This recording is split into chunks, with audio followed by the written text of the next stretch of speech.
시온 찬양대 그리고 앙상블 귀한 찬양 감사합니다. 늘 수고하는 EDL 찬양단에게도 치하를 전합니다.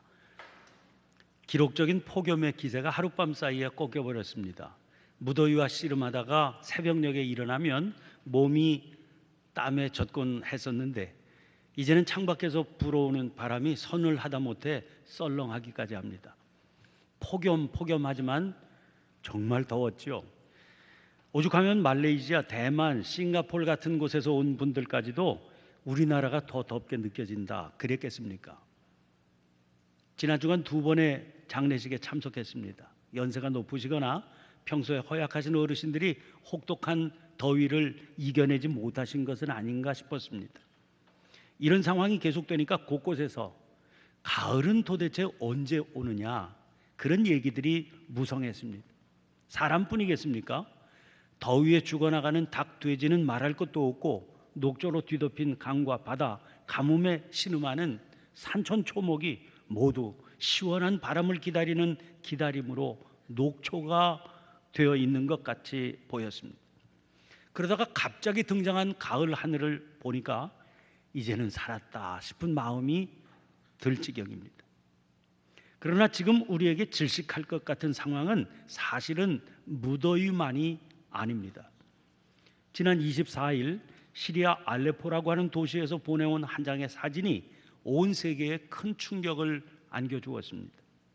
그 도시에 쏟아진 공습으로 인해서 무너진 건물 잔해에 깔렸다가 구조된 한 어린이의 사진입니다. 사진의 주인공은 5살짜리 어린이 움란 다크닛입니다. 구조대원이 그 아이를 의자에 앉혀놨는데 이 아이가 넋이 나갔는지 울지도 못하는 채 더러워진 손으로 피투성이가 된 자기 얼굴에 피를 닦아 의자에 묻히고 있었습니다. 저는 그 아이의 겁에 질린 눈망울에서 깊은 시면을 보았습니다. 그 깊은 시면은 이 시대의 절망을 그대로 보여주고 있었습니다. 시리아의 문제는 어제 오늘의 이야기가 아닙니다. 바로 작년 이맘때 9월 2일이지요. 터키 해안가에 떠내려온 시체로 발견된 3살짜리 어린이 아일란 크루디를 우리가 아직 기억하고 있지 않습니까? 그래서 그 땅에 남으면 다크니시가 되고 떠나면 크루디가 된다. 그런 만평까지 돌아다니게 되었습니다. 이 정신나간 내전으로 지난 5년 동안 무려 25만 명이 죽었습니다. 1,100만 명의 난민이 발생했습니다. 그 난민 가운데 절반이 넘는 600만 명이 어린이들입니다. 비극은 시리아에서만 일어나고 있는 게 아닙니다. 아프리카 나이지리아에서는 지난 몇 년 동안 보코하람이 일으킨 격렬한 폭동으로 인한 비인간적인 폭력 행위가 그치지 않고 진행되고 있습니다. 유엔 난민기구의 보고에 의하면 지금까지 발생된 난민 숫자만 해도 140만 명 이상입니다. 단순한 숫자만으로 표현할 수 없는 지옥 같은 일들이 그 땅에 벌어지고 있고 특히 그 대상은 힘없고 나약한 여인들과 어린이들이면 두말할 필요조차 없습니다. 그렇다면 이런 일들은 저 멀리 남의 나라에서만 일어나고 있는 일들이겠습니까? 그럴 리가 없습니다.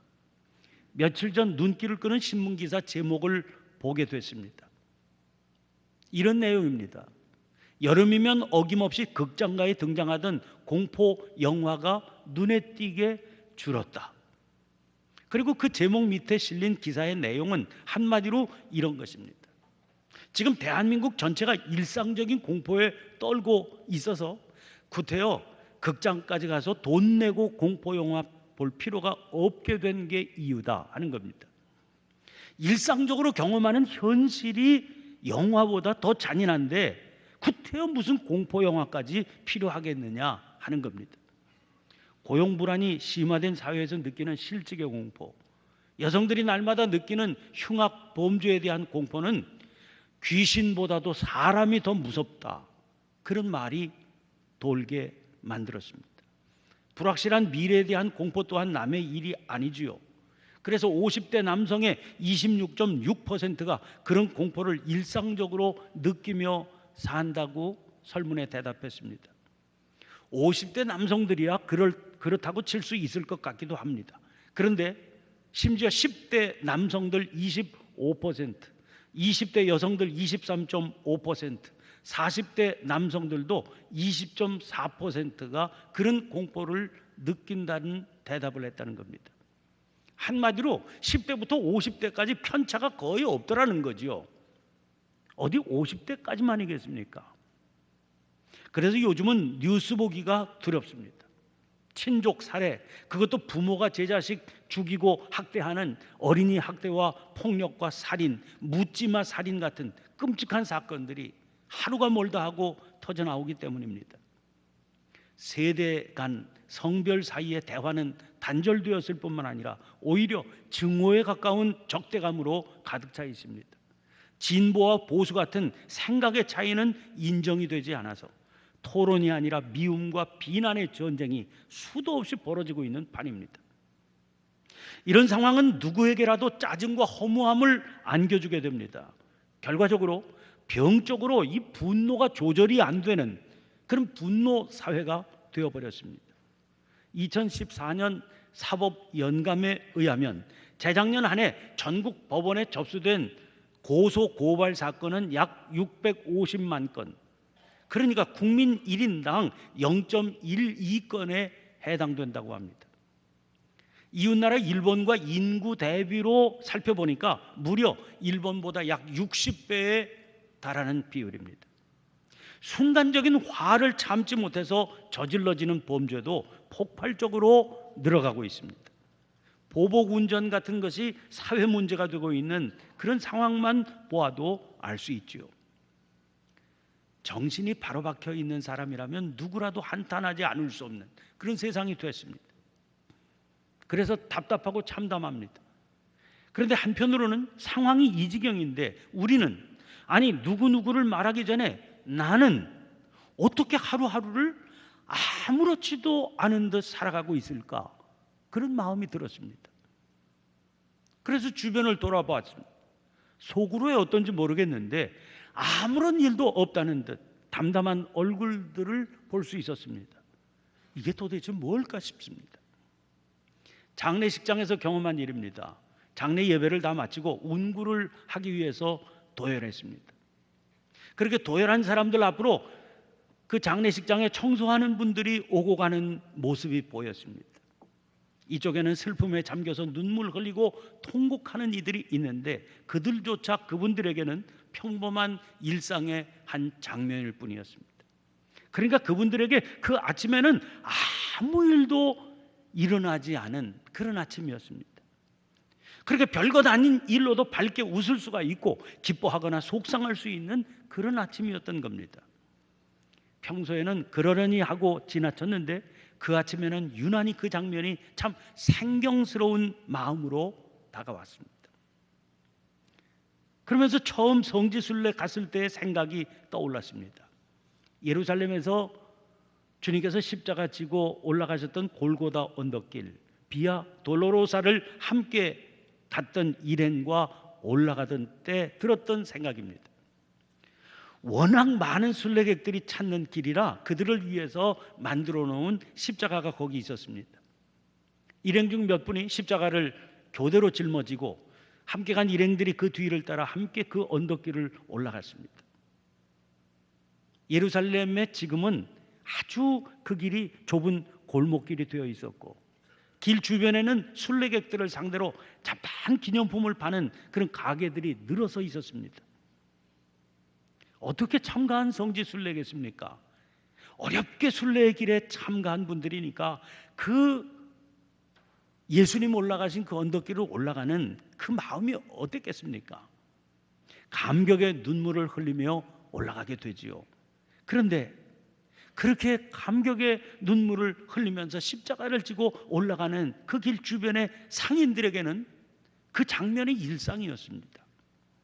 오로지 물건을 하나라도 더 파는 일만이 그들의 주된 관심사였습니다. 그 모습을 보면서 예수님께서 십자가 지고 그 길 오르시던 때를 생각해 보았습니다.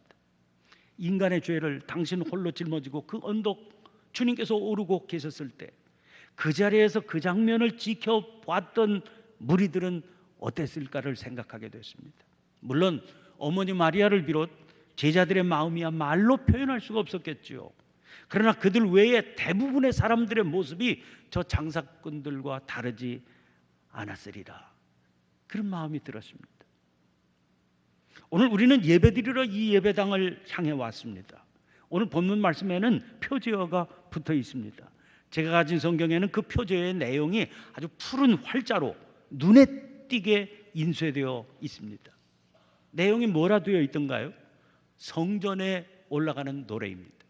그러니까 이 시는 성전을 향해서 순례길에 오는 성도가 성전을 사모하는 마음으로 부른 노래입니다. 오늘 우리의 상황으로 바꾸어 말한다면 예배드리기 위해서 예배당을 향해 오는 성도들, 그러니까 이 자리에 앉아있는 저와 여러분, 우리들이 불러야 할 노래라는 겁니다. 그 사실을 확인하게 되니까 더욱 본문 말씀에 주목하게 됩니다. 그런 마음으로 본문의 첫 마디 1절을 보시기 바랍니다. 여호와여, 내가 깊은 곳에서 주께 부르짖었나이다. 이 구절을 유진 피터슨은 이렇게 옮기고 있습니다. 하나님 도와주소서, 이 몸 바닥모를 수렁에 빠져들고 있습니다. 여러분, 지금 우리가 서 있는 자리가 어디입니까? 넋이 나간 듯 울지도 못하는 5살짜리 어린이 다크니 씨의 그 눈이 담고 있는 깊은 시면 바닥모를 수렁입니다. 시편 40편 2절에서는 그것을 기가 막힐 웅덩이와 수렁이라고 표현하기도 했습니다. 김정준 박사는 사람의 구조의 손길이 닿을 수 없는 위험한 지대, 이렇게 설명합니다. 그야말로 구원의 희망이 사라진 인간의 절대절명의 위기 상황이라고 할 수 있는 겁니다. 문제는 이런 상황이 왜 그에게 왔느냐 하는 겁니다. 학자들은 이 시편 130편을 6편, 32편, 38편, 51편, 102편, 143편과 함께 통회의 시편이라고 분류하고 있습니다. 자기가 처한 깊은 곳의 그 절망적인 상황이 자신의 죄 때문이라고 고백하는 까닭입니다. 3절 말씀 보세요. 여호와여, 주께서 죄악을 지켜보실진데 주여 누가 서리이까? 그런데 중요한 것은 그가 고백하는 이 상황이 어떤 개인이 지은 특별한 죄의 행위와 관련된 것이 아니라고 하는 겁니다. 아까 소개해드린 참회의 시 가운데 32편, 38편 그리고 51편 같은 시들은 다윗이 지은 참회의 시입니다. 특별히 51편의 표제어를 보면 이렇게 분명하게 기록이 되어 있습니다. 다윗의 시, 인도자를 따라 부르는 노래. 다윗이 밧세바와 동침한 후 선지자 나단이 그에게 왔을 때, 그러니까 그 시를 썼을 때의 상황이 아주 명료하게 기록되어 있지요. 그러나 오늘 본문 130편의 상황은 그와 다릅니다. 어떻게 다른지 알아보기 위해서 맥켄이라고 하는 학자가 이 깊은 곳에 대해서 설명하는 소리에 귀를 기울여 볼 필요가 있습니다. 그는 이 깊은 곳이 무질서의 세력이 파괴와 황폐화와 죽음으로 인간의 삶을 위협하는 것을 암시한다고 그랬습니다.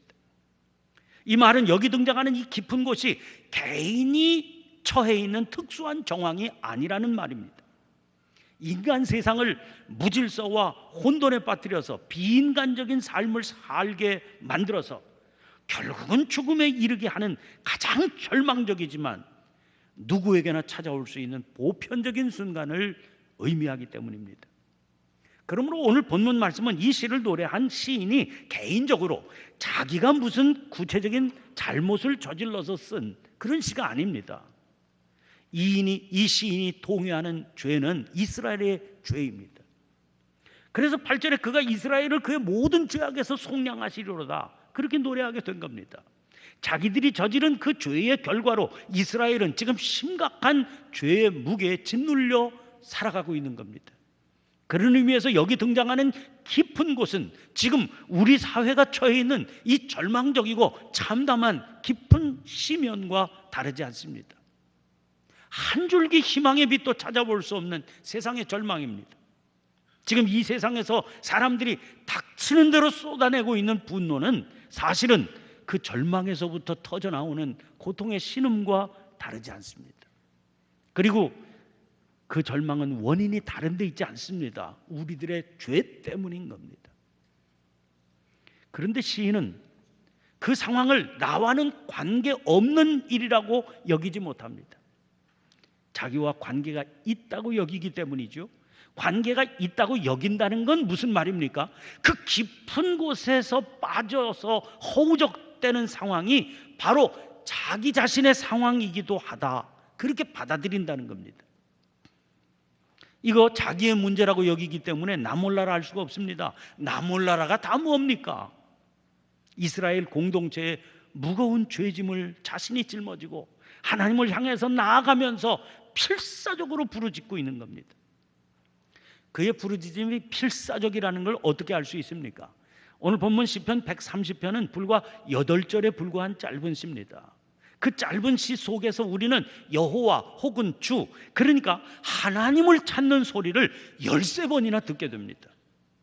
시인은 왜 성전을 찾아 길을 떠나는 겁니까? 자신이 서 있는 이 깊은 곳, 바닥모를 수렁에서 하나님을 만나고 싶기 때문입니다. 하나님만 만나면 그분이 들어주시고 그분이 눈을 들어 살펴주시기만 하면 여기서 빠져나올 수 있겠다, 그 마음 때문입니다. 그래서 계속해서 주님을, 그리고 여호와 하나님을 찾고 있는 겁니다. 그런 그의 기대는 도대체 무엇에 근거해 있는 것일까요? 오늘 본문 3절 말씀을 다시 보세요. 여호와여, 주께서 죄악을 지켜보실진데 주여 누가 서리이까? 세 번역은 이렇게 되어 있습니다. 주님께서 죄를 지켜보고 계시면 주님 앞에 누가 감히 맞설 수 있겠습니까? 주님께서 완전한 순결과 거룩함 가운데 우리의 죄악을 낱낱이 지켜보고 계시는데, 아니 그 앞에서 감히 맞서보겠다고 누가 감히 나설 수 있겠습니까? 그런데 이어지는 4절입니다. 그러나 사유하심이 주께 있으면 주를 경외하게 하심이니이다. 다시 세 번역은 이렇게 되어 있습니다. 용서는 주님만이 하실 수 있는 것이므로 우리가 주님만을 경외합니다. 하나님은 심판하시는 분이시지만 심판하시기 전에 돌이키면 들으시고 용서하는 분이십니다. 오직 하나님만 용서하실 수 있으십니다. 왜 그렇습니까? 하나님의 크심 때문이죠. 즉 하나님 한 분만 이 세상과 이 역사를 이런 깊은 절망에 빠뜨린 죄악의 세력보다 더 크고 더 강한 분이시기 때문입니다. 그러므로 그 용서하심 때문에 우리는 그토록 크신 하나님만을 경외하게 되는 거죠. 이게 참 중요합니다. 이 깊은 절망이 오히려 우리로 하여금 하나님을 찾게 하고 경배하게 하기 때문입니다. 그리고 하나님은 그렇게 당신을 경배하는 자를 찾아 만나 주십니다. 예레미야서 29장 11절부터 13절까지 말씀입니다. 여호와의 말씀이니라. 너희를 향한 나의 생각을 내가 아나니 평안이요 재앙이 아니니라. 너희에게 미래와 희망을 주는 것이니라. 너희가 내게 부르짖으면, 내게 와서 기도하면 내가 너희들의 기도를 들을 것이요 너희가 온 마음으로 나를 구하면 나를 찾을 것이요 나를 만나리라. 그런데 그분의 용서하심을 우리가 어떻게 믿을 수 있겠습니까? 금방 인용해드린 예레미야 29장 11절에 뭐라고 그랬습니까? 여호와의 말씀이니라. 너희를 향한 나의 생각을 내가 아나니 평안이 아니요 재앙이 아니니라. 여호와의 말씀에 그러하다 하셨다는 겁니다. 그러므로 지금 하나님을 찾는 그에게 허락된 것은 다른 게 아닙니다. 그분의 말씀뿐입니다. 그러므로 용서에 대한 확신은 다름이 아니라 하나님의 약속의 말씀을 믿음으로 붙드는 것과 다르지 않습니다. 오늘 본문 5절 말씀 보세요. 나 곧 내 영혼은 여호와를 기다리며 나는 주의 말씀을 바라는도다. 여호와를 기다린다 하는 것과 주의 말씀을 바란다 하는 말이 같은 말로, 같은 의미의 말로 등장하고 있습니다. 그래서 공동번역에서는 이 구절을 나의 희망 그의 말씀에 있사오니 이렇게 옮기고 있는 겁니다. 여기서 기다린다고 하는 말은 히브리 말 콰와입니다. 기다리면은 두 종류가 있거든요. 하나는 어쩔 수 없는 상황에서 체념하면서 기다리는 기다림, 수동적인 기다림입니다. 끔찍한 지금의 상황, 그저 견디고 기다리다 보면 어떻게든 지나가겠지, 막연한 마음으로 기다리는 기다림을 말합니다. 그러나 다른 한 기다림이 있습니다. 적극적이고 능동적인 기다림입니다. 공항에 나가서 얼마 후면 도착할 사랑하는 사람의 도착을 기다리는 기다림 같은 거죠. 설렘과 기대로 곧 이루어질 일을 확신하기 때문에 그의 기다림은 가슴이 터질 듯 벅찬 기다림입니다. 그런 기다림이 바로 과화입니다.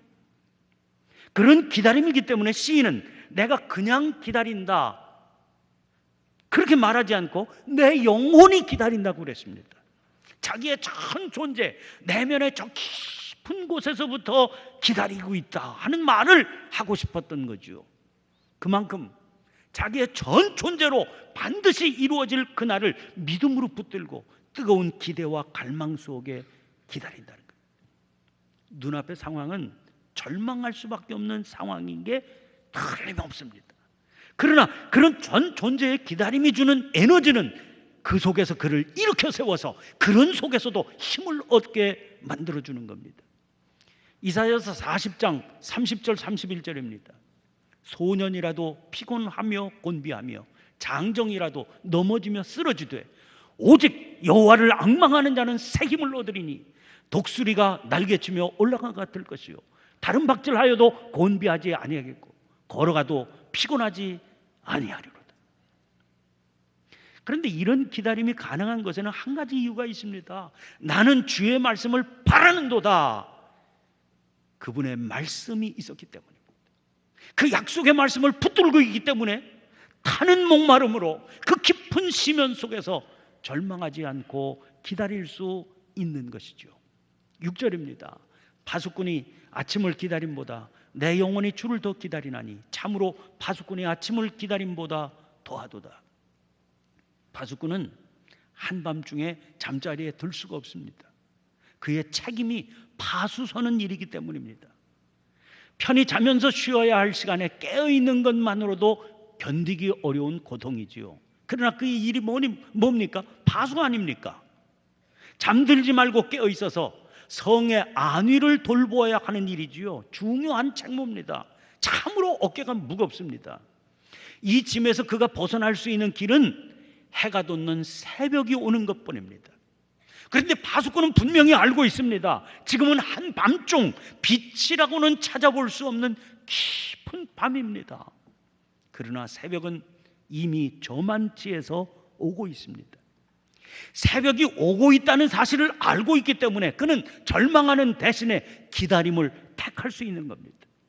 그 기다림은 타는 목마름의 기다림입니다.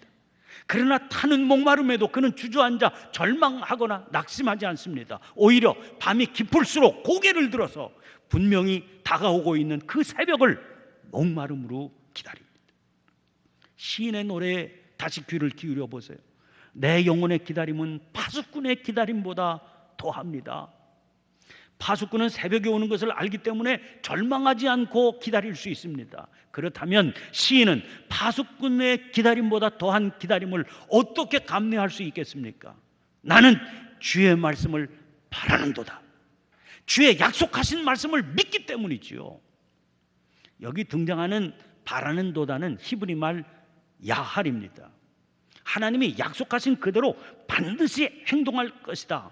그런 확신에 찬 기대와 신뢰를 담고 있는 말입니다. 무엇보다도 하나님은 용서에 대한 약속의 말씀을 주셨습니다. 이 말씀은 결코 변개치 않을 겁니다. 사무엘상서 15장 29절입니다.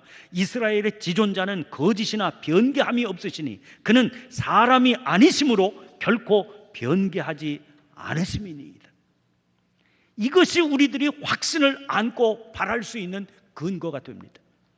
이 바란다는 말 야할은 특별히 우리 창천교회 모든 분들에게 특별하게 친숙한 단어입니다. 야할이라고 하는 말을 처음 들어보신 분들도 우리 교회 교인이라면 우리 교회 카페 이름 엘피스라고 하는 말은 수도 없이 들어보셨을 것이기 때문입니다. 히브리 말 구약 성경을 헬라 말로 번역한 최초의 성경이 70인역이라고 하는 번역본입니다. 이 70인역 성경에서 야할이라고 하는 말이 나오면 희망이라고 하는 뜻의 헬라말 엘필스로 번역해서 옮겼거든요. 그런데 이 엘피스라고 하는 말은 신약 성경으로 넘어오면 아주 자주 등장하는 말이 됩니다. 이 말이 예수 그리스도 안에서 하나님이 우리에게 약속하시는 것에 대한 확신에 찬 희망과 신뢰를 언급할 때마다 등장하고 있기 때문입니다. 이 말 엘피스는 이런 뜻으로 사용됩니다. 만일 하나님이 말씀하시면 우리는 그 말씀을 붙들고 의지한다. 이게 엘피스입니다. 즉 바란다는 말은 희망한다는 말이요, 그것은 곧 믿는다는 말이기도 합니다. 세상에 희망을 전하는 창천교회가 우리 교회 구호입니다. 그렇다면 우리가 세상에 전하겠다고 하는 희망은 어떤 겁니까? 엘피스, 하나님께서 주신 말씀을 우리는 붙들고 의지하겠다는 겁니다. 그렇게 믿음으로 살아가는 우리들의 삶과 그 모습이 세상에는 진정한 희망이 될 것입니다. 우리 교회는, 그리고 우리 개인이 교회인 우리들 스스로가 그것을 굳게 믿고 또 그것을 선포해야 됩니다. 본문의 마지막 두 절에서 시인은 그런 마음을 담아 이렇게 외치고 있습니다. 이스라엘아, 여호와를 바랄지어다. 여호와께서는 인자하심과 풍성한 속량이 있음이라. 그가 이스라엘을 그의 모든 죄악에서 속량하시리로다. 사랑하는 성도 여러분, 가을이 도대체 오기는 오겠나 싶었는데 하룻밤 사이에 이미 가을이 와 있습니다. 절망의 밤이 깊기만 합니다. 혼돈과 무질서, 불의와 부패가 가득해서 희망의 싹은 세상 어디에서도 보이지가 않습니다. 그러나 우리에게는 하나님께서 주신 약속의 말씀이 있습니다. 우리는 이 말씀을 믿음으로 붙들어야 됩니다. 그것이 엘피스, 여호와를 바라보는 일입니다. 잊지 마세요. 여호와께는 인자하심과 풍성한 속량이 있습니다. 그를 믿음으로 바라보는 자를 말씀하신 대로 반드시 붙들어서 그의 모든 죄악에서 속량하여 주십니다.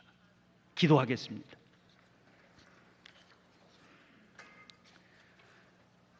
은혜로우신 하나님, 너나 할 것 없이 닥치는 대로 분노를 쏟아내며 살아가는 지옥 같은 세상이 됐습니다. 꽃보다 사람이 아름답다고 노래한 시인이 있었는데 귀신보다 더 무서운 게 사람이라는 한탄의 소리가 지금은 더 크게 들리는 세상이 됐습니다. 그 한탄 한복판에 살면서도 비극을 비극으로 볼 줄 모르고 아픔을 아픔으로 느끼지도 못해서 한탄조차 듣지 못하게 되어버린 영적 둔감함에 빠져있는 저희들입니다. 이토록 절망적인 저희를 일으켜 세워서 주님의 전으로 불러주시니 감사드립니다. 예배드리는 이 시간을 통해 성전에 올라가는 자들이 부를 노래를 부르게 하시는 은혜를 찬양합니다. 예배드리는 저희들이 여호와를 기다리며 말씀을 바라는 역사가 있게 해 주시옵소서. 그리하여 약속하신 말씀을 이루시는 주님의 역사로 저희들의 모든 죄악에서 건지시는 풍성한 속량을 확인하게 해 주시옵소서. 감격 속에 그 은혜를 세상에 전하는 희망의 전달자가 되게 해 주시옵소서. 저희의 영원한 소망이신 그리스도 예수님의 이름으로 기도하옵나이다. 아멘. 아멘. 다 자리에서 일어나셔서 결단의 찬송 417장 같이 부르시겠습니다.